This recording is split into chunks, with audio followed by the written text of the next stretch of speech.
सदावां सदावां सुन ले सदावां रब्बा रब्बा माफ कर दे रब्बा माफ कर दे दिल साफ कर दे रब्बा माफ कर दे दिल साफ कर दे हथ अपना वधा के पाक कर दे रब्बा माफ कर दे घर पे भी हम लोग बाहर नहीं दिल निकले, जब साफ मसला पैदा कर हुआ। दे तो बाहर शोर होना शुरू हो गया कि रैली आ गई है, रैली आ गई, लोग घरों को आग पाक लगा रहे कर हैं। दे तो जैसे हम लोग घरों को बाहर निकले रब्बा उसको माफ पकड़ के कर सारे घर को दे। पेट्रोल छिड़क के आग लगा दी है सामने। अफसोसनाक वाक़या है और ये दिल खराश वाक़या है और ये जिन्ना भी असी करिए उन्ना ही कम है कि मजम्मत रहेगी सानू इन्ना दुख है कि साढ़े कलाम मुकद्दस नू यानी कि जिमें कि उन्होंने वास्ते एक सुनन नाल इन्ना उन्होंने दुख सी कि कुरान पाक की बेउरमती की गई है असी उसकी भी पुरजोर मजम्मत करने बल्कि वो तो सुनिया सी तो उन्होंने सुन के ते रियल च कर दिता है सानू ये बहुत ज़्यादा दुख है और खुदा अपने नाम की खातर उन तमाम माफ़ फरमाए और खुदा करे कि उन्होंने भी समझाए कि वो जिंदा खुदा है और हमेशा कुदरत वाला खुदा है, माफ़ करने वाला खुदा है। उन्हें सलीब ते अपनी जान दे दी थी बल्कि उन्होंने डाकुओं को माफ़ किया जिसने इकरार कर लिया कि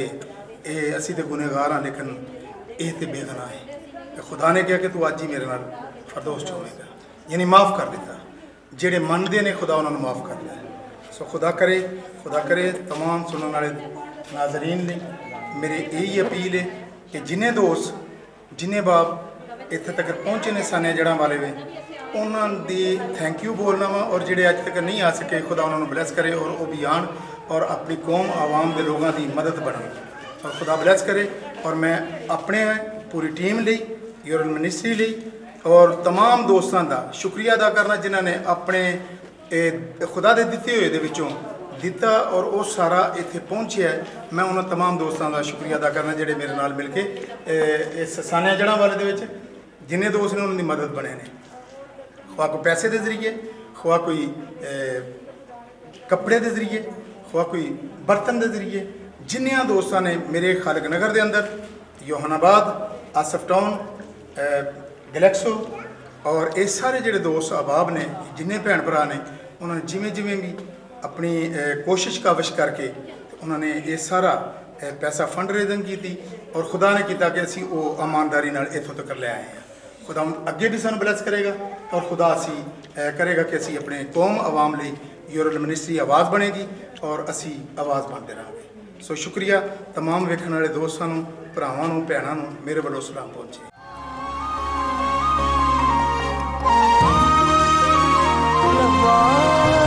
रब्बा तेनू मनावा होया मैं तो खतावा मैं तो दूर ना हो तू एहो कहंदियां ने सावा रब्बा तेनू मनावा होया मैं तो खतावा मैं तो दूर ना हो तू एहो कहंदियां ने सावा तू आजाद कर दे